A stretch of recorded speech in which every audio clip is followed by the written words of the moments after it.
कथा वार्ता में फिल्म को देखा ऐसे भी कड़ी के तहत अमेजन प्राइम पर हालिया रिलीज मिर्ज़ापुर 2 के बारे में कुछ बातें।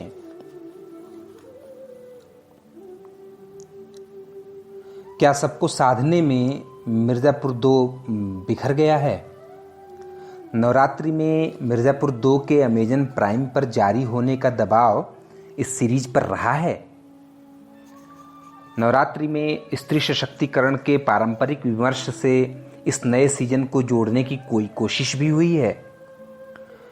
बीते दिनों में आपत्तिजनक कहे जाने वाले प्रसंगों को लेकर अतिरिक्त सावधानी बरती गई है।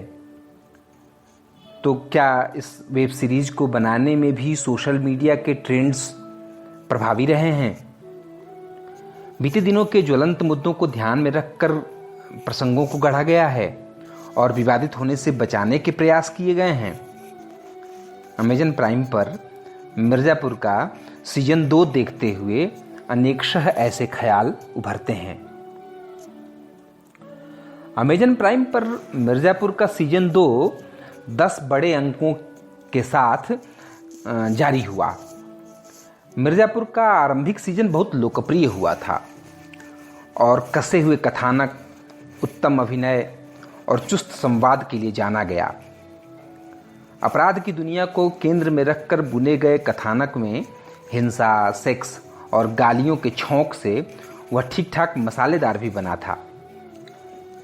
दूसरा सीजन कालीन भैया, मुन्ना त्रिपाठी, गुड्डू पंडित, शरद शुक्ला के आपसी गैंगवार में अपना क्षेत्र विस्तार करता है और अब इसका क्षेत्र मिर्ज़ापुर से आगे जौनपुर, लखनऊ के साथ साथ बलिया, सोनभद्र, गाजीपुर, गोरखपुर की समूचे पूर्वांचल को समेट लेता है और अफीम के अवैध व्यापार का क्षेत्र बिहार के सिवान तक जा पहुंचता है। इस क्रम में कुछ नए माफियाओं का उदय होता है, जिसमें सिवान का त्यागी खानदान और लखनऊ में रॉबिन की विशेष छाप है।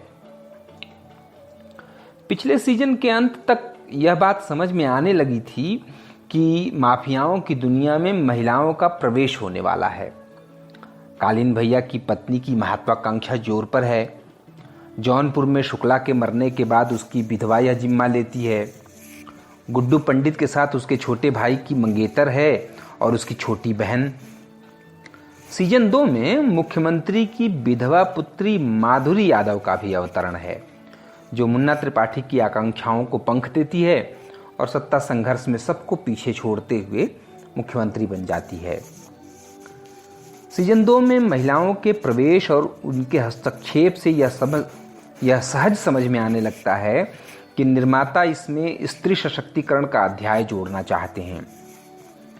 माफियाओं की दुनिया में लड़कियां अग्रणी भूमिका में हैं। लगभग हर गिरोह में स्त्री शक्ति की भूमिका बन गई है। उनकी महत्वाकांक्षा चरम पर है, लेकिन सभी प्रसंग मिलकर भी कोई विशेष छवि नहीं गढ़ पाते।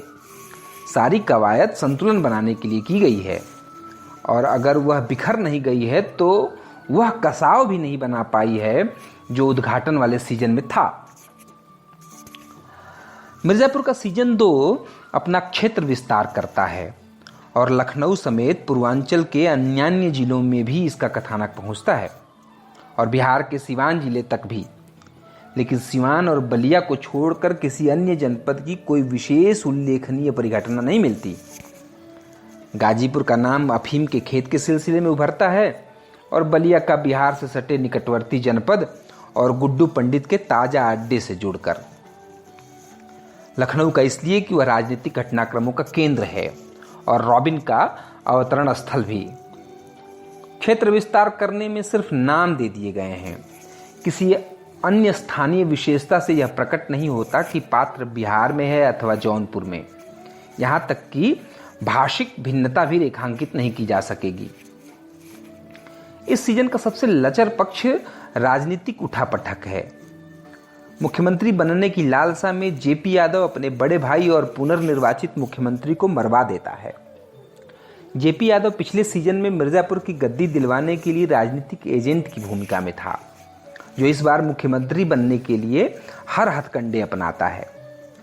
लेकिन शपथ ग्रहण से पूर्व उसको जिस तरह से पार्टी की प्राथमिक सदस्यता से निष्कासित किया जाता है, वह इस वेब सीरीज का एक अविश्वसनीय पहलू है। फिर माधुरी यादव त्रिपाठी। जी हाँ, माधुरी यादव मुन्ना त्रिपाठी की ब्याहता बनने के बाद, मुख्यमंत्री पिता के मरने के बाद इसी नाम रूप में आती हैं। विधायक दल की बैठक में अपना नाम स्वतः प्रस्तावित करती हैं। कालीन भैया भी मुख्यमंत्री बनने की रेस में हैं और प्रथम दृष्टया तो लगता है कि माधुरी उनका नाम ही प्रस्तावित करेंगी। लेकिन इस सीजन के कथानक बुनने वालों ने राजनीतिक उठापटक को इतना एक रैखिक बनाया है और इस विषय पर इतना कम शोध किया है कि यह समूचा प्रकरण अति नाटकीय और यथार्थ से बहुत परे चला गया है। सिवान का क्षेत्र इस सीरीज में दद्दा त्यागी के कारण उल्लेखनीय हो गया है। बिहार में शराबबंदी लागू है, लेकिन दद्दा धड़ल्ले से उसका अवैध व्यापार कर रहे हैं। उनके 2 बेटों में छोटे को भी सम्मान पाने की लालसा है। वह स्मैक का धंधा ले आता है, जबकि दद्दा त्यागी ने संकल्प किया है कि वह अफीम के धंधे में नहीं उतरेगा, क्योंकि उसका नाटा कद इसी नशे के कारण हुआ है। त्यागी अधिकांश तौर पर पश्चिमी उत्तर प्रदेश में वर्चस्व वाली जातियां हैं। इस सीरीज में वह सिवान में है, यह बात भी थोड़ी अटपटी लग सकती है। मिर्जापुर का सीजन 2 अंततः गैंगवार और सत्ता संघर्ष ही है। आखिरी अंक में यह निर्णायक संग्राम होता है जिसमें मुन्ना त्रिपाठी मारा जाता है। कालीन भैया को शरद ने बचा लिया है, लेकिन वह कब तक और किन शर्तों पर बचेंगे, यह अगले सीजन के लिए छोड़ दिया गया है। माधुरी यादव के लिए वैधव्य ही नियति है। कालीन भैया को मंत्री पद मिला है, लेकिन पिता की मृत्यु के बाद वह जिस तरह अंतिम संस्कार स्थल पर पहुंचते हैं, वह यथार्थ से बहुत दूर का प्रतीत होता है। इस सीरीज के 10 अध्यायों के नामकरण में भी कोई खास रचनात्मक विशेषता नहीं झलकती। इस सीरीज के अध्यायों में एक और खटकने वाली बात है कि सिवान, बलिया, जौनपुर से मिर्जापुर या लखनऊ तक पहुंचने की दूरी पलक झपकते पूरी कर ली जाती है। कोई पात्र मिलने की इच्छा प्रकट करता है, कोई मीटिंग फिक्स होती है और यह मीटिंग तुरंत हो जाती है। यह सब इतना सहज है जैसे एक मोहल्ले से दूसरे मोहल्ले तक का सफ़र करना हुआ हो। अतः यह कहने में कोई हिचकिचाहट नहीं है कि इस वेब सीरीज में कई पक्षों को साधने की कोशिश असफल हुई है और यह बिखर गया है। लेकिन तमाम अव्यवस्थाओं और शिथिलताओं के बावजूद मिर्जापुर का सीजन 2 पंकज त्रिपाठी, अली फजल, दिव्येंदु शर्मा, ईशा तलवार, कुलभूषण खरबंदा, श्वेता त्रिपाठी आदि के दमदार अभिनय और कथाजनित सस्पेंस से दर्शनीय बन गया है। इसे एक बार तो देखा ही जा सकता है। मिर्जापुर का सीजन 2। समीक्षा डॉक्टर रमाकांत राय की।